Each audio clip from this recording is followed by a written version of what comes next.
তোর দহনের অগ্নিশিখা লেখিকা জুনায়ে যেন পর্ব 58 শেষাংশ। 4 মাস পর সময় চলমান, সময় থেমে থাকার নয়, সে তার মতো করেই এগিয়ে যাবে, কারোর জন্য সে থেমে থাকবে না। দেখতে দেখতে পেরিয়ে গেল 4টে মাস। সেদিনের পরদিনই তারা চলে আসে। যেহেতু কাজের চাপ বেশি আর জাহাজেও এত থাকা যায় না, তাই তারা 4জন তার পরের দিনই চলে আসে। 1 মাস আগে তুর্যের কোম্পানি ওপেনিং করা হয়েছে। এখন বলতে গেলে তুর্যকে তার বাবারও তার কোম্পানি একসাথে চালাতে হচ্ছে। যদিও তার কানাডার কোম্পানিতে এত বেশি সময় দেওয়া হয় না, তাহসানরা সেখানে থাকায় তার একটু শান্তি মিলেছে। না হলে সব একসাথে চালাতে গিয়ে তার অবস্থা বেহাল হয়ে যেত। বলতে গেলে এখন যে যা জীবন নিয়ে ব্যস্ত আছে, সকলে বেশ খুশিতে দিন পার করছে। এর মাঝে আর জেনিফার এখন অবধি কিছু করে উঠতে পারেনি, সুযোগ পাচ্ছে না তেমন। তুর্যের কাছে খবর এসে গেছে জেনিফার বাংলাদেশে আছে। সেটা জেনিফারের কানে আসতেই এক প্রকার সে এখন পালিয়ে বসে আছে। আপাতত কিছু করতে গেলে শেষে দেখা যাবে তাকেই হাঁটতে হবে, তাই এখন সে চুপচাপ বসে বসে সুযোগ খুঁজছে, এছাড়া আর কোনো কিছুই করার নেই। দুপুর 2টা। ফারদিন কলেজ শেষ করে বাসায় ফিরছে। আজ মোড়ের রাস্তা দিয়ে না গিয়ে রোড দিয়ে যাচ্ছে। অনেকদিন হাঁটা হয় না তেমন, তাই এদিক দিয়ে যাচ্ছে। তার উপর আজকে রোদটাও কম। বলতে গেলে রোদ কম হবারই কথা, শীতের দিনে রোদ থাকে নাকি তেমন। তাই সে হেঁটে হেঁটে যাচ্ছে। মাহিরা, তনি ওরা কলেজ শেষ করে বাসায় চলে গেছে। ফারদিন তাদের রিকশায় উঠিয়ে দিয়ে তারপর বাড়ি যাচ্ছে। ফারদিন হাঁটছে আর চারপাশ দেখে দেখে যাচ্ছে। মাঝে মাঝে রাস্তায় পড়ে থাকা ইটের খোয়া এসবে লাথি মেরে মেরে যাচ্ছে। ফারদিন যেতে যেতে হঠাৎ তার চোখ যায় রাস্তার ডান পাশে। হুট করে 5 জোড়া চেনা চেহারা দেখে ফারদিন থেমে যায়। মুখগুলো সেগুলোই নাকি ভালো করে তাকিয়ে বোঝার চেষ্টা করে, তবে চিনতে বেশি সময় লাগে না। হুট করেই মনে করে যায় অতীতের কিছু কথা। এর মাঝেই ছেলেগুলো গাড়িতে উঠে গাড়ি স্টার্ট দেয়, আর তা দেখে ফারদিন সঙ্গে সঙ্গে চিৎকার করে বলে ওঠে, এই বলেই ঝড়ের গতিতে ছুট লাগায়। ততক্ষণে গাড়ি তার ধরাছোঁয়ার বাহিরে। তবু ফারদিন ছুটে যাচ্ছে শরীরের সমস্ত শক্তি দিয়ে। সে গাড়ি পেছনে ছুটছে। এর মাঝে তুর্য গাড়ি চালিয়ে বাড়ির দিকে ফিরছিল। হুট করে খেয়াল করে ফারদিনকে। তা দেখে সে গাড়ি থামিয়ে অবাক কণ্ঠে বলে ওঠে, এটা ফারদিন না? ও এভাবে ছুটছে কেন? কিছু কি হয়েছে নাকি? দেখতে হচ্ছে তো। বলে তুর্য গাড়ি স্টার্ট দেয়। সে আজ একটু তারাকুঞ্জে এসেছিল, এখন বাড়িতেই ফিরছিল। এমন সময় তার চোখে ফারদিনকে পড়ে। তুর্য গাড়ি চালিয়ে ফারদিনের পেছন পেছন যাচ্ছে। ফারদিন ছুটছে, এর মাঝে গাড়ি তাকে ছেড়ে একেবারে অনেকটা দূরে চলে যায়। তা দেখে ফারদিন থেমে গিয়ে রাগে হাওয়ার লাথি মারে।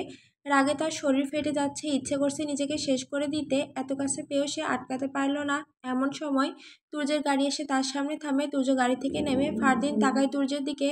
তুর্য সামনে এসে ব্যস্ত কণ্ঠে বলে ওঠে, কি হয়েছে ফারদিন, এভাবে ছুটছিলে কেন? তুর্যের কথা এবার ফারদিন হাঁপাতে হাঁপাতে রেগে বলে ওঠে, আমার বোনকে আর ধর্ষকদের দেখতে পেয়েছিলাম তুর্য ভাইয়া, কিন্তু শালার কপালটাই খারাপ যে কুত্তার বাচ্চাদের ধরতে পারলাম না। ফারদিনের কথা শুনে তুর্য অবাক কণ্ঠে বলে ওঠে, কি? কোথায় ওরা? তুর্যের কথায় ফারদিন আগের নাই বলে ওঠে, চলে গেছে, গাড়িতে ছিল ওরা, তাই ধরতে পারিনি। এত বছর ওদের পেয়েও আমি হাতছাড়া করে ফেললাম। শিট। বলেই ফের হাওয়ায় আর একটা লাথি মারে। তুর্য ফারদিনের দিকে কিছু সময় তাকিয়ে থেকে এবার কাটকাট কণ্ঠে জিজ্ঞেস করে ওঠে, তুমি কি তোমার বোনের হত্যার বিচার চাও? তুর্যের কথায় ফারদিন তুর্যের দিকে তাকিয়ে সঙ্গে সঙ্গে উত্তর দেয়, হ্যাঁ চাই, আমি চাই আমার বোন হত্যার বিচার। এতগুলো বছর ধরে এই জানোয়ারদের খুঁজে বেরিয়েছি আমি। চাই কেয়া হত্যার বিচার। আমার বাবা মার মুখে আমি হাসি ফোটাতে চাই, কিন্তু কী করে সেটা করব বুঝতে পারছি না। ফারদিনের কথা এবার তুর্য গম্ভীর কণ্ঠে বলে ওঠে, ওকে তাহলে চলো আমার সাথে। ওদের প্রত্যেকের ছবি ও নাম বর্ণনা দেবে, তারপর আমি বাকিটা দেখে নিচ্ছি। তুর্যের কথায় ফারদিন এবার তুর্যের পানে তাকিয়ে কিছুটা অবাক কণ্ঠে বলে ওঠে, কিন্তু আপনি কি করবেন ভাইয়া? ফারদিনের কথা শুনে তুর্য কর্কশ কণ্ঠে উত্তর দেয়, তা তোমাকে ভাবতে হবে না, তোমাকে যেটা বলছি সেটা করো। কেয়া হত্যার বিচার চাও তো তুমি? তুর্যের কথায় ফারদিন কিছু সময় চুপ থেকে মাথা নিচু করে বলে ওঠে, হ্যাঁ চাই। ফারদিনের কথায় তুর্য বলে, তাহলে চলো আমার সাথে। বলে তুর্য এগিয়ে যায় গাড়ির দিকে। ফারদিন কিছু সময় তুর্যের পানে তাকিয়ে সেও গিয়ে গাড়িতে বসে পড়ে। গাড়িতে বসতেই তুর্য গাড়ি স্টার্ট দেয়। তুর্য তারাকুঞ্জ রান্নাঘরে তিথি আর তারা মিলে দুপুরে রান্না করছে। তার কারণ আজ তুর্য বলেছে আজ তাড়াতাড়ি ফিরবে, তাই তারা রান্না করতে লেগে পড়েছে। তিথি রুই মাছ ধুয়ে এনে তারার কাছে এসে বলে ওঠে, এগুলো একটু মাখাতো তারা মশলা দিয়ে, আমি একটু পেঁয়াজগুলো কেটে নেই। তিথির কথায় তারা হাসে, মাথা নাড়িয়ে মাছের বটিটা হাতে নিয়ে নেয়। তিথি চলে যায় পেঁয়াজ কাটতে। তারা মাছের মধ্যে হলুদ গুঁড়ো, মরিচ গুঁড়ো এসব দিয়ে মাখাতে থাকে। তবে মাছগুলো নাড়াচাড়া করতে গিয়ে তার নাকি খুব বিশ্রী একটা গন্ধ আসে। তারা নাক সিটকে নেয়। তারা আশেপাশে তাকায়, বুঝে উঠতে পারে না কোথায় থেকে এত বিশ্রী গন্ধটা আসছে। যখন খুঁজে পায় না তখন তারা বুঝতে পারে গন্ধটা তার কাছ থেকে আসছে। তারা এবার কি ভেবে মাছের দিকে তাকায়, তারপর ডান হাতটা তুলে নাকের কাছে ধরতেই যেন পুরো নাড়ি ভুঁড়ি তার উল্টে আসে। তারা দৌড়ে গিয়ে বেসিনের কাছে গিয়ে গলগল করে বমি করতে থাকে। তারাকে দৌড়াতে দেখে তিথি কাজ ফেলে তারার পেছনে যায়। তারাকে বমি করতে দেখে তিথি গিয়ে তার পিঠে মালিশ করতে থাকে। বমি শেষ হলেই তারা মুখ ধুয়ে নেয়। তারা বমি করে যেন ক্লান্ত হয়ে গেছে। তিথি ব্যস্ত কণ্ঠে বলে ওঠে, "কি রে, হঠাৎ বমি করলি যে, কি হয়েছে?" তিথির কথা শুনে তারা ক্লান্ত কণ্ঠে বলে ওঠে, "জানি না, নাকে খুব বাজে একটা গন্ধ আসছিল মাছ থেকে। নাকে ধরতে মনে হলো ভেতর থেকে উল্টে এসেছে।" তারার কথায় তিথি বেশ অবাক হয়। কিছু সময় তারার দিকে তাকিয়ে থেকে এবার সন্দেহের সুরে বলে ওঠে, "বমিটা কি আজকেই প্রথম হলো নাকি এর আগেও হয়েছে?" তিথির কথায় তারা স্বাভাবিকভাবে উত্তর দেয়, "না, আজকে না, গত 2 মাস ধরে প্রায় এমন হচ্ছে।" তারার কথায় তিথি অবাক হয়। তারার পানে তাকিয়ে কিছু একটা ভেবে ফের বলে ওঠে, "তোর লাস্ট পিরিয়ড কবে হয়েছিল?" তিথির কথায় তারা একটু ভেবে উত্তর দেয়, 3 মাস আগে। তিথি এবার আর কিছু না ভেবে তারার হাত ধরে বলে ওঠে, "আয় তো আমার সাথে।" বলেই তারাকে তিথি কিছু সময় সুযোগ না দিয়ে উপর দিকে নিয়ে যেতে থাকে। সিঁড়ি বেয়ে নিজের রুমে এসে কাভার থেকে একটা প্যাকেট বের করে তারার সামনে ধরে বলে ওঠে, "এটা নিয়ে ওয়াশরুমে চেক করে আয়, 2টা আছে, 2টা দিয়ে চেক করে আয়।" তিথির কথা শুনে তারা ভ্রুকুচকে তাকিয়ে বলে ওঠে, "এগুলো কি?" তারার কথায় তিথি সোজাসাপটা উত্তর দেয়, "আমার মনে হচ্ছে তুই প্রেগনেন্ট। এখানে প্রেগনেন্সি টেস্টের কিট আছে, চেক করে আয়।" তিথির কথায় সঙ্গে সঙ্গে থমকে যায় তারা, কাঁপা কাঁপা কণ্ঠে বলে ওঠে, মামা মানে, তুই কি বলছিস এসব? আর তুই কিট কই পেলি?" তারার কথায় তিথি শান্ত কণ্ঠে বলে ওঠে, "এগুলো আমি গত মাসে আমার জন্য এনেছিলাম, কিন্তু নেগেটিভ এসেছিল। এই 2টা থেকে গেছিল আমার কাছে। আর তুই আর কথা বাড়াস না, আগে দেখ কি হয়। আমি শিওর না, তবে আমার মনে হচ্ছে তুই প্রেগনেন্ট। তাই কথা না বাড়িয়ে তাড়াতাড়ি যা।" তারা তিথি কথায় যেন কথা বলতেই ভুলে গেছে, আর কি রিয়াকশন দেওয়া উচিত বুঝতে পারছে না। তারাকে থম মেরে দাঁড়িয়ে থাকতে দেখে তিথি এবার তারাকে জোর করে ঠেলে ওয়াশরুমে পাঠাতে পাঠাতে বলে ওঠে, "যা তো।" বলেই তারাকে ওয়াশরুমে ঢুকে দরজা বন্ধ করে দেয়। তারা এক পলক প্যাকেটটার দিকে তাকায়। কিছু সময় সেখানে দাঁড়িয়ে থেকে তিথির বলা অনুযায়ী টেস্ট করতে শুরু করে। 10 মিনিট পর তিথি রুমে পায়চারি করছে এমন সময় তারা দরজা খুলে বেরিয়ে আসে। তিথি তাকায় সেদিক পানে। তারা প্রায় স্তব্ধ হয়ে আছে, চোখটা লাল হয়ে গেছে। তিথি তারাকে আসতে দেখে কোনো কিছু জিজ্ঞেস করে না, সোজা তারার হাত থেকে 2টা কিট ধরে তার সামনে কিট দুটোর দিকে তাকায়। কিছু সময় তাকিয়ে থেকে সঙ্গে সঙ্গে তার চোখ মুখ চিকচিক করে ওঠে খুশিতে। 2টা কিটই এই স্পষ্ট 2টা দাগ উঠেছে, পজিটিভ এসেছে, তারা প্রেগনেন্ট। তিথি ঝড়ের গতিতে তারাকে জড়িয়ে ধরে ঘোরাতে ঘোরাতে বলে ওঠে, "তারা তারা তারা, ও মাই বেবি, আমি যে কি খুশি বলে বোঝাতে পারবো না। আমি চাচি হতে চলেছি। ও মাই গড, ও মাই গড।" বলেই তারাকে নিয়ে ঘুরতে থাকে। তারা এবার তিথির কাণ্ডে হালকা হাসে। তিথি এবার মনে পড়ে তারা প্রেগনেন্ট, তাই সে থেমে গিয়ে সাবধানে তারার পেটে হাত রেখে বলে ওঠে, "ও সরি, আমি তো ভুলেই গিয়েছিলাম, আমাদের পুচকু ব্যথা পাবে।" তিথির কথায় তারা হালকা লাজুক হাসে। তিথি এবার তারাকে হেসে বলে ওঠে, "তুই রুমে যা, বাকি যা কাজ আছে আমি করে নিচ্ছি। আর তুর্য ভাইয়া তো এসে যাবে, ঘরে গিয়ে ওনার জন্য ওয়েট কর। আর এলে খুশির সংবাদটা দিয়ে দিস।" বলেই দুষ্টু হাসে তিথি। তা দেখে তারা বেশ লজ্জা পেয়ে বলে ওঠে, "তুইও না?" বলেই তারা লজ্জা পেয়ে চলে যায়। তারাকে যেতে দেখে তিথি খিলখিল করে হেসে ওঠে। হাসতে হাসতে তিথি এবার ধীরে ধীরে শান্ত হইতে থাকে। তারার যাওয়ার পানে তাকিয়ে এবার ব্যথাতুর হাসি হেসে বলে ওঠে, "তুই তো তাও মা হতে পারলি, কিন্তু আমি, আমি যে পারবো না, সেই সুখ আমার কপালে আল্লাহ লেখেনি।" কথাটা বলতেই টুপ করে তিথির চোখ গড়িয়ে পানি পড়ে যায়। তিথি সেটা তড়িঘড়ি করে মুছে নিয়ে নিজেকে সামনে নিয়ে চলে যায় রান্নাঘরের দিকে। বিকেল 4টা, তুর্য তার রুমে এসেছে মাত্র, তবে রুমে এসে তারাকে দেখতে পায় না। আসার সময় ড্রয়িং রুমেও দেখেনি। তুর্য রুমের আশেপাশে তাকায় না, কোথাও নেই। তুর্য এবার শার্টের বোতাম খুলতে খুলতে বেলকনিতে পা রাখে, আর রাখতেই দেখা মেলে তারার। তারা রেলিং ঘেঁষে দাঁড়িয়ে আছে। তারাকে দেখে এবার তুর্য এগিয়ে গিয়ে তারাকে পেছন থেকে জড়িয়ে ধরে। তারা তুর্যের স্পর্শ পেতেই হালকা হাসে। তুর্য তারার ঘাড়ে চুমু এঁকে বলে ওঠে, "এখানে কি করছো শুনি?" তুর্যের কথায় তারা হালকা হাসে, কোনো জবাব দেয় না। তা দেখে তুর্য ফের বলে ওঠে, "কি গো, কথা বলছো না কেন?" তুর্যের কথায় তারা এবার তুর্যের দিকে ফিরে হালকা হাসে। তুর্য তারাকে ছেড়ে আগের ন্যায় বলে ওঠে, "কি গো, কথা বলছো না কেন?" তুর্যের কথায় তারা এবারও কিছু বলে না, শুধু পলকহীনভাবে তাকিয়ে থাকে তুর্যের পানে। এবার তুর্যের চিন্তা হতে লাগলো, হুট করে তারা কথা কেন বলছে না ভেবে। তুর্য এবার এগিয়ে গিয়ে তারার গালে হাত দিয়ে চিন্তিত কণ্ঠে বলে ওঠে, "কিছু হয়েছে, কথা বলছো না যে?" তুর্যের কথা এবার তারা হালকা হেসে তুর্যের ডান হাতটা ধরে তুর্য সেখানটায় তাকায় অবাক চোখে। তারা হালকা হেসে তুর্যের ডান হাত এনে তার পেটে রাখে। তুর্য ভ্রু কুঁচকে তাকায়, বুঝে উঠতে পারে না কি করতে চাইছে তারা। তুর্য তারার পানে তাকায়, তারাও তাকিয়ে আছে তুর্যের পানে, তবে সে হালকা হালকা হাসছে। তুর্য বুঝতে পারে না তার হাসির কারণ, তা দেখে তারা বুঝে নেয় তুর্য এখনো বুঝতে পারেনি। তাই তারা এবার হেসে তুর্যর হাত ধরে টেনে রুমের দিকে নিয়ে যেতে থাকে। তা দেখে তুর্য অবাক হয়। তারা এবার রুমে এসে ড্রেসিং টেবিলের ড্রয়ার খুলে কিছু একটা বের করে তুর্যের হাত টেনে সেগুলো তার হাতে গুজে দেয়। তুর্য কপালে 3 ভাঁজ ফেলে সেগুলোর দিকে তাকায়, আর তাকাতে দেখতে পায় প্রেগনেন্সির কিট। তুর্য অবাক হয়ে তারার পানে এক পলক তাকায়, ফের তাকায় কিটের দিকে। তারা হাসছে। তুর্য তড়িঘড়ি কিটগুলো দেখতে থাকে। কিটে স্পষ্ট 2 দাগ দেখা যাচ্ছে। তুর্য সঙ্গে সঙ্গে থমকে যায়। ধীরে ধীরে তুর্যের বুকটা ভার হয়ে আসে। কিটে স্পষ্ট 2টা দাগ। তার চোখ ঝাপসা হয়ে যাচ্ছে, অথচ সে চোখ সরাতে পারছে না। নিঃশ্বাস যেন আটকে গেছে কোথায় যেন। এই মুহূর্তে সে বুঝতে পারে এটা সত্যি, পুরোপুরি সত্যি। তার রক্ত, তার অস্তিত্ব, তার ভালোবাসা সব মিলিয়ে এখন একটা নতুন প্রাণের জন্ম হতে যাচ্ছে। পৃথিবীর বুকে তার অস্তিত্বের আগমন ঘটছে। তুর্য এবার ছলছল চোখে তাকায় তারার পানে। তারার পানে তাকিয়ে আছে ঠোঁট তার কোণে, তার প্রশান্তির হাসি। তুর্য ফের তাকায় তারার পেটের দিকে। সে এবার কাঁপা কাঁপা পায়ে এগিয়ে যায় তারার দিকে। তারার সামনে গিয়ে সে ধীর গতিতে হাঁটু ভাঁজ করে বসে পড়ে।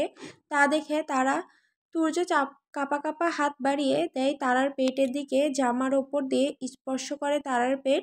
তারার পেটে হাত রাখতেই তুর্য এবার ডুকরে কেঁদে ওঠে। তারার এবার অবাক চোখে তাকায় তুর্যের পানে।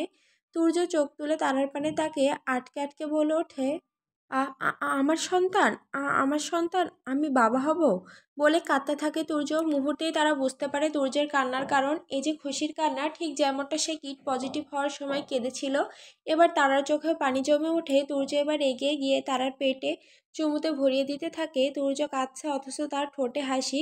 এই যে অতি খুশির কান্না। তুর্য এবার তারার পেটে মাথা রেখে কাঁদতে কাঁদতে পেটে কান পেতে বলে ওঠে, মাই বেবি, মাই অ্যাঞ্জেল, মাই মাম্মা, তুমি কি শুনতে পারছো আমার কথা মা? আমি তোমার পাপা বলছি। মাম্মা, তুমি শুনতে পারছো আমার কথা?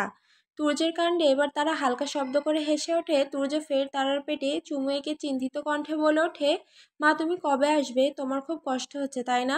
মাম্মার পেটে থাকতে তোমার হবেই তো। এইটুকু পেটে কি আমার মেয়ে থাকতে পারে নাকি? তোমার মাম্মা একদম খায় না, তার এইটুকু পেট। এখন তোমার খুব কষ্ট হচ্ছে আমি জানি। তুমি চিন্তা করো না, তোমার থাকার জায়গাটাকে আমি বড় করে দিব। এখন থেকে তোমার মাম্মাকে খাইয়ে গোলুমোলু করে দিব, তাহলে আর তোমার কষ্ট হবে না। তুমি কিছুদিন একটু কষ্ট করে থাকো কেমন? তারা তুর্যের কাণ্ডে হাসবে না কাঁদবে বুঝতে পারে না। তুর্য একের পর এক কথা বলেই যাচ্ছে, অথচ প্রেগনেন্সির মাত্র শুরু। এখনই কি তার কথা শুনতে পায় না কি বাবু? তুর্য এবার শেষ তারার পেটে চুমু এঁকে উঠে দাঁড়িয়ে তারাকে জড়িয়ে ধরে বলে ওঠে, পৃথিবীতে এত সুখ হয় বুঝি? আমার না বিশ্বাস হচ্ছে না জানো, আমি বাবা হব, আমার সন্তান হবে। কেউ আমাকে সারাদিন পাপা পাপা বলে বেড়াবে, আমার অংশ পৃথিবীতে আগমন করবে। ধন্যবাদ তোমায় বউ, পৃথিবীর সবচেয়ে সুন্দরতম সুখ আমাকে উপহার দেওয়ার জন্য অনেক অনেক ধন্যবাদ তোমাকে। বলেই তুর্য তারার কপালে চুমু খায়। তা দেখে তারা মৃদু হাসে। তুর্য তারার পুরো মুখে চুমুতে ভরিয়ে দিয়ে বলে ওঠে, আমার জীবনের শ্রেষ্ঠ উপহার তুমি, আর তারপর আমার অনগত সন্তান। অনেক অনেক ভালোবাসি তোমাদের, অনেক ভালোবাসি। I love you so much. বলেই তারাকে জড়িয়ে ধরে। তারাও তুর্যকে জড়িয়ে ধরে হেসে বলে ওঠে, আই লাভ ইউ টু। তারার উত্তরে তুর্য এবার হালকা হাসে। সকাল 10টা। তুর্য তারাকুঞ্জ এখন কোলাহল। তারাকুঞ্জ থেকে সকলে এসেছে ইতিমধ্যে। সবার কাছে খবর চলে গেছে, তাই আর কেউ আর এক মুহূর্ত দেরি করেনি। এক প্রকার ঝড়ের গতিতে যেন ছুটে এসেছে। এমনকি মাহিরা, ফারদিন, তনিও এসেছে। পুরো বাড়ি জুড়ে কোলাহল। তার সাথে খানবাড়ির চারকর্তা যেই শুনতে পেয়েছে তারা দাদু হতে চলেছে, ব্যাস তাদের আর পাইকে। অলরেডি পুরো পাড়াও অনেক জায়গায় মিষ্টি বিতরণ করা শেষ। আর ছোটরা তো পুরো আনন্দে মরে যাবার মতো অবস্থা। মেঘা, লাবণ্য তো খুশিতে লাফাতে লাফাতেই শেষ। ফুপি হবে বলে কথা, এ কথা অলরেডি কানাডাতেও পৌঁছে গেছে। তবে তাহসানরা আসতে চেয়েও পারছে না।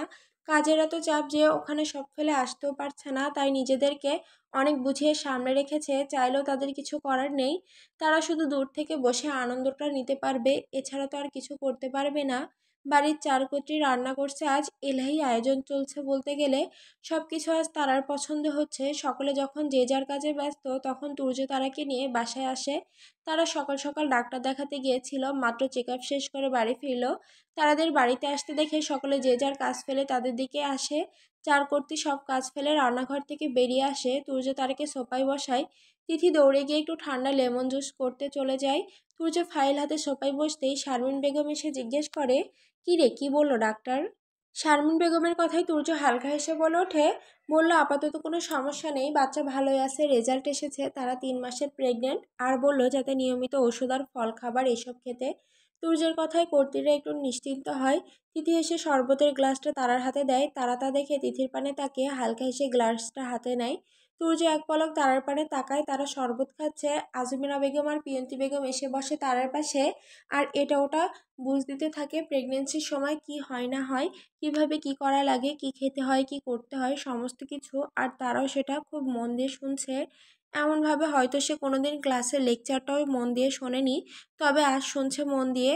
সকলে তারাকে ঘিরে বসে আছে। তুর্য, তাজ, ফারদিন, আকাশ এরা কথা বলছে। সকলের মাঝখানে শ্রাবণ এসে টিভি অন করে।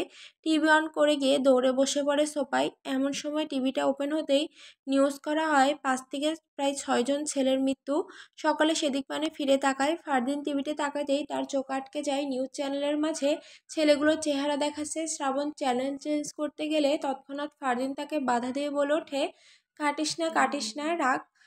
ফারদিনের কথায় শ্রাবণ থেমে যায়। তুর্য নিউজের দিকে তাকিয়ে বাঁকা হাসে। ফারদিন তাকায় নিউজগুলোর দিকে, যেখানে বলা হচ্ছে ছেলেগুলোকে বেশ নৃশংসভাবে খুন করা হয়েছে, চোখ উপড়ে নেওয়া হয়েছে, হাত পায়ের সমস্ত নখ উপড়ে ফেলা হয়েছে, শরীরের প্রতিটা জায়গায় ধারালো ছুরির দাগ, এমনকি তাদের জিভ পুরুষাঙ্গ অবধি কেটে ফেলে দেওয়া হয়েছে। প্রতিটা ছেলের দাঁত উপড়ে ফেলা হয়েছে, পায়ে হাতে অসংখ্য ছিদ্র করা হয়েছে, ধারণা করা হয়ে সেগুলো ঢিল মেশিন দ্বারা খুব নৃশংসভাবে ছিদ্র করা হয়েছে। সবাই খুব ভয়ানক মৃত্যু হয়েছে। আর প্রতিটা ছেলের কপালে হাতে লেখা, আমি কেয়া হত্যার ধর্ষক। সকলে অবাক হয়ে তাকিয়ে আছে। ফারদিন প্রায় স্তব্ধ, কথা বলার ভাষা সে হারিয়ে ফেলেছে। মুহূর্তেই চোখটা ঝাপসা হয়ে গেছে, চারপাশ কেমন ঝাপসা লাগছে। আজ বুকের মাঝে মনে হচ্ছে অনেক বড় একটা পাথর নামানো হয়েছে। বুকটা বড্ড হালকা লাগছে। তার মুহূর্তে সে দুহাত মুখে চেপে ডুকরে কেঁদে ওঠে। সকলে চমকে তাকায় তার দিকে। বাড়ির চারকোটরি ছুটে আসে তার কাছে। আজমিরা বেগম ফারদিনের কাছে বসে হন্তদন্ত হয়ে বলে ওঠে, কি হলো, কাঁদছিস কেন বাবা? আজমিরা বেগমের আওয়াজ পেয়ে ফারদিন এবার জাপটে জড়িয়ে ধরে আজমিরা বেগমকে। আজ হাউমাউ করে সে কাঁদছে, কান্না যেন থামছেই না। সকলে অবাক হয়ে তাকে ঘিরে ধরেছে। তুর্য এসব দেখে হালকা হাসে। সে বুঝতে পারছে ফারদিনের মনের অবস্থা। প্রতিটা ভাইয়ের কাছে তার বোন যে কি, সেটা প্রতিটা ভাই জানে। সে আজ একজন ভাইয়ের জায়গা থেকে বুঝতে পারছে ফারদিনের মনের অবস্থা। ফারদিন এবার আজমিরা বেগমকে জড়িয়ে ধরেই হাত বাড়িয়ে টিভির দিকে ইশারা করে ভাঙা কণ্ঠে বলে ওঠে, ওদের মৃত্যু হয়েছে মনি, মৃত্যু হয়েছে ওদের। আমার কেয়ার হত্যার বিচার আমি পেয়েছি। আমি আমার বোনের ধর্ষকদের মৃত্যু দেখতে পেরেছি মনি, পেরেছি আমি তাদের মৃত্যু দেখতে। মুহূর্তে সকলে ঝড়ের গতিতে তাকায় টিভির দিকে। তারাও তাকায়। এতক্ষণে তারা বুঝতে পারে সবটা। ফারদিন এবার চোখের পানি মুছে আজমিরা বেগমকে ছেড়ে হেসে বলে ওঠে, কেয়া হত্যার বিচার পেয়েছি আমি। আমার বাবা মা তার মেয়ে হত্যার বিচার পেয়েছে। আমি জানি না কে করেছে এটা, তবে তার কাছে লাখো কোটি শুকরিয়া। সে জানে না আমাদের কতটা উপকার সে করেছে। আজ এত বছর পর বয়স্ক দুজন মা বাবার বুক শান্ত করতে পেরেছেন তিনি, পেরেছেন একজন ভাইয়ের ব্যর্থতাকে সফলে পরিণত করতে। আজ আমি বড্ড খুশি, বড্ড খুশি। আজ আমার বোন শান্তি পেয়েছে, শান্তি পেয়েছে আমার বোন। বলেই ফারদিন খুশিতে আত্মহারা হয়ে পড়ে। সে এক মুহূর্তের জন্য ভুলেই গেছে তুর্যের কথা। যদি কালকে তুর্যের কথাগুলো তার মনে পড়তো তাহলে হয়তো বুঝতে পারতো এই কাজটা কে করেছে। ফারদিন এবার বসা থেকে উঠে আত্মহারা হয়ে সকলকে তাড়া দিয়ে বলে ওঠে, আমি এখন আসি, এখন আমার বাবা মার কাছে যেতে হবে, তাদের খুশি যে আমার দেখতে হবে, আমি পরে আসবো, বাই। বলে কাউকে কিছু বলার সুযোগ না দিয়ে ছুটে চলে যায়। পেছন থেকে শারমিন বেগম হাত বাড়িয়ে ডেকে ওঠে, আরে শুনে তো যা। তার আগেই চলে যায় ফারদিন। তুর্য ফারদিনের খুশি দেখে হালকা শব্দবিহীন হেসে মনে মনে বলে ওঠে, ধর্ষকদের পৃথিবীর বুকে জায়গা নেই, অন্তত আমি থাকতে তো একদমই নেই। বলেই তুর্য চোখ তুলে এবার হিংস্রতা ফুটিয়ে তোলে। তারা তিথিরা এবার টিভির দিকে কিছু সময় তাকিয়ে থেকে এবার তারাও প্রশান্তির হাসি আসে। ফাইনালি অন্তত কেয়া হত্যার বিচারটা পাওয়া গেল। এর থেকে খুশির আর কি হতে পারে? ধর্ষকদের শাস্তি মৃত্যু ছাড়া এর থেকে বড় শাস্তি আর কিছুই নেই। রাত 10টা, তারা বিছানায় বসে আছে। আর তার পাশে বসে তুর্য ল্যাপটপে তার কানাডার অফিসের একটা মিটিং করছে। এমন সময় তার কেমন গা গুলিয়ে আসে, পেটে মনে হচ্ছে নাড়ি ভুড়ি কেমন দলা পাকিয়ে আসছে, ভেতর থেকে যেন সব উল্টে আসছে তারা এবার মুখে হাত দিয়ে ছুটে চলে যায় ওয়াশরুমে। তারাকে ছুটে যেতে দেখে তুর্য তারার পানে তাকায়। পর মুহূর্তে বুঝতে পেরে কান থেকে ইয়ারফোন খুলে কাউকে কিছু না বলে ল্যাপটপ অফ করে ছুট লাগায় ওয়াশরুমে। তারা গল গল করে বমি করে যাচ্ছে। তুর্য তা দেখে দৌড়ে এসে তারার পেছনে এসে তার পিঠে মালিশ করতে থাকে। তারা পরপর দুবার বমি করে পুরো নেতিয়ে পড়ে। তুর্য এবার বুঝতে পারে তারা আর বমি করবে না, তাই সে কল ছেড়ে তারার মুখ ধুয়ে দিয়ে পাশে ঝুলিয়ে রাখা টাওয়াল দিয়ে তারার মুখ মুছিয়ে সেটা আগের জায়গায় রেখে দেয়। তারাকে পাজা করে তুলে রুমে যায়। রুমে এসে তারাকে বিছানায় শুয়ে দেয়। পাশে থাকা ল্যাপটপ ও টুকটাক কিছু জিনিস সরিয়ে বিছানাটা পরিষ্কার করে লাইট অফ করে চলে যায় তারার কাছে। তুর্য তারার পাশে শুতেই তারা ক্লান্ত শরীরে এগিয়ে এসে তুর্যকে জড়িয়ে ধরে। তুর্য ঠিক করে শুয়ে তারার কপালে চুমু এঁকে তার মাথায় হাত বুলোতে বুলোতে বলে ওঠে, ঘুমিয়ে পড়ো, জেগে থেকো না, না হলে আবার বমি আসবে, চোখ বন্ধ করো। তুর্যের কথায় তারা কথা বাড়ায় না। এখন তার কথা বলার ইচ্ছে নেই, তাই সে চুপচাপ তুর্যের কথা অনুযায়ী চোখ বন্ধ করে নেয়। তারা চোখ বন্ধ করতেই তুর্য তারার মাথায় হাত বুলিয়ে দিতে শুরু করে। তার বেশ খারাপ লাগছে, মেয়েটার এত ছোট বয়সে মা হওয়া তার জন্য বেশ কষ্ট হচ্ছে। কিভাবে বমি করে পুরো ক্লান্ত হয়ে গেছে। এমনিতেই রাতে তাকে কিছুই খাওয়ানো যায়নি। এত এত খাবার থাকা সত্ত্বেও শুধুমাত্র ডাল আর আলু ভাজি দিয়ে কয়েক নলা খেয়েছে, এখন সেটাও বমি করে সব ফেলে দিয়েছে। তুর্য এবার তারার পানে তাকায়। তারা ঘন নিঃশ্বাস পড়ছে, ঘুমিয়ে পড়েছে। তা দেখে তুর্য এবার তারাকে খুব সাবধানে বালিশে শুয়ে দেয়। তুর্য এবার তারার মুখ পানে কিছু সময় তাকিয়ে থেকে তারার পেটের দিকে তাকায়। এগিয়ে যায় সে পেটের দিকে। পেট থেকে কিছুটা জামা উপরে তুলে উন্মুক্ত করতেই তুর্যের চোখ পড়ে কোমর বন্ধনীটার দিকে। সে কিছু একটা ভেবে তারপর হাত বাড়িয়ে সেটা খুলে দেয়, কারণ এখন এটা পরা যাবে না। যেহেতু এখন আস্তে আস্তে পেটটা বড় হবে, তাই খুলে রাখে। যদিও এখন তারার পেট বোঝা যাচ্ছে না, তবে বড় হয়ে তো আর বেশি সময় নেই, তাই খুলে তার কাছে রেখে দেয়। এবার পেটের কাছে মুখ নিয়ে পরপর অনেকগুলো চুমুতে ভরিয়ে দেয় সে। কিছুটা আদুরে কণ্ঠে বলে ওঠে, এত জ্বালাচ্ছ কেন মাম্মাকে? মাম্মা তো কষ্ট পাচ্ছে। আর তোমার মাম্মা কষ্ট পেলে যে আমি কষ্ট পাচ্ছি, এভাবে মাম্মাকে কষ্ট দিও না আমার মা। বলে তুর্য ফের তারার পেটে চুমু খায়। জামাটা নামিয়ে দিয়ে এবার তারার কাছে এগিয়ে গিয়ে সারা মুখে টুকরো টুকরো চুমু থেকে ভরিয়ে দিয়ে শান্ত হয়। তারার পাশে শুয়ে খুব সাবধানে ফের তাকে বুকে আগলে নেয়। তারাকে আষ্টেপৃষ্টে জড়িয়ে ধরে। এবার ধীর কণ্ঠে বলে ওঠে, তুর্যের পৃথিবী বলতে পুরোটা জুড়ে এতদিন তুই ছিলি বাবুই, তার সবটা জুড়ে তোর অধিকার ছিল। এখন তোর অধিকারে ভাগ বসাতে আমার অংশ আসছে। আমার এক পৃথিবী থেকে দুই পৃথিবী হতে চলেছে। আমি জানি না আমার কি হবে, আল্লাহ খুশি হয়ে যা দেবে তাতেই আমি সন্তুষ্ট। তবু আমি শুধু আল্লাহর কাছে প্রার্থনা করি আমার একটা ঘরে জান্নাত দিক আল্লাহ, আমার একটা পুতুলের মতো মেয়ে হোক ঠিক তোর মতো। বলেই তুর্য তারার কপালে চুমু এঁকে তারাকে জড়িয়ে ধরে নিজের সাথে। 7 মাস পর, বলতে গেলে কিভাবে যে 7টি মাস সকলের জীবন থেকে চলে গেল কেউ বুঝতেই পারলো না। কথায় আছে না, সময় প্রবহমান, থেমে থাকার নয়। ঠিক তেমনি সময় পেরিয়ে গেল চোখের পলকে, সকলের ধরাছোঁয়ার বাহিরে। খানবাড়ির সকলেই বেশ ভালো আছে, যে যার জীবন নিয়ে ব্যস্ত হয়ে পড়েছে। সময়ের সাথে সাথে তারাও বলতে গেলে পাল্লা দিয়ে চলছে। মেঘা তাহসান এর প্রেম ভালোই কাটছে। নেহা আহিল জয় এরাও বেশ ভালো আছে। জয় নিজেকে এখন পুরোপুরি কাজে আটকে রাখে। যতটা পারে সে নিজের অতীতকে ভুলে থাকতে চায়, তবে কথায় আছে না, কিছু অতীত ভোলার নয়, তুমি চাইলেও নয়। ঠিক তেমনটাই যতই হোক তার প্রথম ভালোবাসার কথা চাইলেও তো আর ভোলা যায় না। এর মাঝে শ্রাবন্তীর আর কেউ খোঁজ পায়নি। গত 7 মাসে তিথিও তার সব রাগ বলে খোঁজার চেষ্টা করেছে, কিন্তু পায়নি। তাই সে হাল ছেড়ে দেয়, ব্যস্ত হয়ে পড়ে নিজের সংসারে। ফারদিনের পাসপোর্ট সহ সব কিছু করা শেষ। এখন 3 মাস বাদে পরীক্ষাটা শেষ হলে বাবা মাকে নিয়ে চলে যাবে। নিজেকে পুরোপুরিভাবে প্রতিষ্ঠিত করে তারপর ফিরবে পুরনো শহরে। তারার প্রেগনেন্সির এখন 9 মাস চলে। মোটামুটি বেশ ভালো পার করছে তার প্রেগনেন্সির সময়টা। আর তুর্যও সব সময় তার পাশে থাকে। তারার প্রেগনেন্সির 4 মাস পর থেকে তুর্য অফিস তেমন যায় না, যতটা পারে তারাকে সময় দেয়, সব সময় তার পাশে থাকে। অতিরিক্ত প্রয়োজন না পড়লে সে অফিসে যায় না। আজকাল বলতে গেলে তার বাসায়ই বেশি থাকা হয়।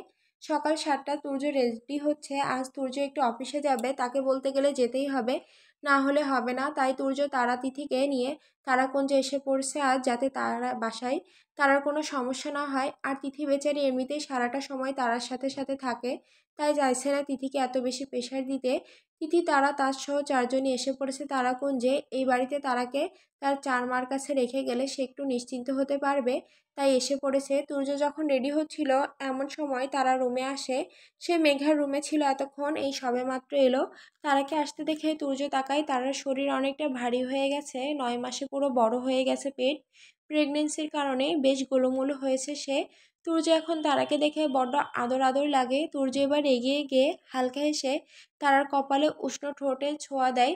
তারার গালে হাত রেখে বলে ওঠে, সাবধানে থেকেও, রুম থেকে বেশি বের হবে না। সিঁড়ি দিয়ে হাঁটাচলা করার প্রয়োজন নেই, কাউকে প্রয়োজন পড়লে উপর থেকেই ডেকে নিও। খাওয়া দাওয়া ঠিক মতো করবে, আর হ্যাঁ, আমি তাড়াতাড়ি চলে আসব। তুর্যের কথায় তারা হালকা হাসে। এই নতুন নয়, 7 মাস ধরে যতবার তুর্য অফিস গেছে ততবার এগুলোই বলে গেছে। তারা হালকা হেসে মাথা নাড়ায়। তুর্য আর কথা না বাড়িয়ে ফের তারার কপালে চুমু এঁকে বিদায় নিয়ে বলে ওঠে, আসছি কেমন। তুর্যের কথায় তারা মাথা নাড়িয়ে সায় জানায়। তুর্য আর কথা না বাড়িয়ে চলে যায়। তারা ঘুরে তুর্যের যাওয়ার পানে তাকায়। তুর্য যাওয়ার পানে তাকিয়ে সে ভাবতে থাকে, কত ভাগ্য করেই না মানুষটাকে পেল সে। এই 7 মাসে কতটা যে কেয়ার করেছে একমাত্র সে জানে। এক মুহূর্তের জন্য মানুষটা তাকে চোখের আড়াল হতে দেয়নি। সবসময় তার আর তার অনাগত সন্তানের যত্ন করে গেছে। প্রতি রাতে তাহাজ্জুদ নামাজ পড়ে আল্লাহর দরবারে দুহাত তুলে চোখের অশ্রু জড়িয়েছে, যাতে তার সন্তান আর বউয়ের কিছু না হয়। তার সবটাই সে দেখেছে, শুনেছে। সে যে এতটা ভাগ্যবতী সেটা সে জানতো না। তারা কথাগুলো চিন্তা করে হালকা হাসে। বেলা 11টা। তারা ওয়াশরুম থেকে এসে খালি বিছানায় বসেছে। সেই মুহূর্তে তার ফোনে একটা ফোন আসে। তারাও হাত বাড়িয়ে বালিশের কাছ থেকে ফোন তুলে সামনে ধরে ফোনের স্ক্রিনের দিকে তাকায়। অপরিচিত একটা নাম্বার। সে এই নাম্বার চেনে না, বড্ড অবাক হয়। কার নাম্বার হতে পারে ভাবতে থাকে। এর মাঝে কল কেটে গিয়ে আবার বেজে ওঠে। তারা এবার ভ্রুকুচকে ফোনটা রিসিভ করে বলে ওঠে, হ্যালো, কে? তারার কণ্ঠ শুনে ওপাশের মানুষটা কি বলল জানা গেল না, তবে তারার হাত থেকে ফোনটা পড়ে যায়। মুহূর্তে মনে হলো যেন তার মাথার ওপর আকাশ ভেঙে পড়েছে। হাত পা কাঁপছে তার। সে বসা থেকে দাঁড়িয়ে পড়ে, চোখ দিয়ে গড়িয়ে পড়ে অঝোর ধারার অশ্রুকণা। তার আর এক মুহূর্ত দাঁড়ায় না। 9 মাসে ভরা পেটটা ধরে কিছুটা ছুটে যেতে থাকে। সিঁড়ির কাছে এসে সিঁড়ি বেয়ে নামতে থাকে ড্রয়িং রুমে। এখন কেউ নেই, যে যার ঘরে বিশ্রাম নিচ্ছে। তারা সিঁড়ি বেয়ে নেমে বেরিয়ে যেতে থাকে। এমন সময় প্রিয়ন্তী বেগম রুম থেকে বের হয়। রান্নাঘরে যাবার উদ্দেশ্যে নামতে নিলে তারাকে যেতে দেখে তিনি অবাক হয়। তার উপর তারাকে এভাবে ছুটে যেতে দেখে তিনি ঘাবড়ে যান। হুট করেই কি হলো তার মেয়ের যে এভাবে গেল। তিনি ভয়ার্ত কণ্ঠে বলে ওঠে, কোথায় গেল আমার মেয়ে? এভাবে কই ছুটছে ও? বলেই প্রিয়ন্তী বেগম আর এক মুহূর্ত দাঁড়ায় না, দৌড়ে নামে সিঁড়ি বেয়ে। ততক্ষণে তারা গাড়িতে বসে ড্রাইভারকে বলে ওঠে, তাড়াতাড়ি গাড়ি ছাড়ো। তারার কথায় ড্রাইভার কথা না বাড়িয়ে গাড়ি ছাড়ে। মুহূর্তেই বেরিয়ে যায় তারাকুঞ্জ ছেড়ে গাড়িটি। প্রিয়ন্তী বেগম আসতেই হাত বাড়িয়ে চিল্লিয়ে বলে ওঠে, তারা। ততক্ষণে গাড়ি চলে গেছে। প্রিয়ন্তী বেগম এখন আরও ঘাবড়ে যায়। তিনি এবার পেছনের গাড়িতে উঠে রহমানকে ব্যস্ত কণ্ঠে বলে ওঠে, রহমান, জলদি গাড়ি ছাড়ো, তারার গাড়িকে ফলো করো। রহমান প্রিয়ন্তী বেগমের কথা মতো তাই করে। গাড়ি স্টার্ট দিয়ে বেরিয়ে পড়ে তারাকুঞ্জ ছেড়ে।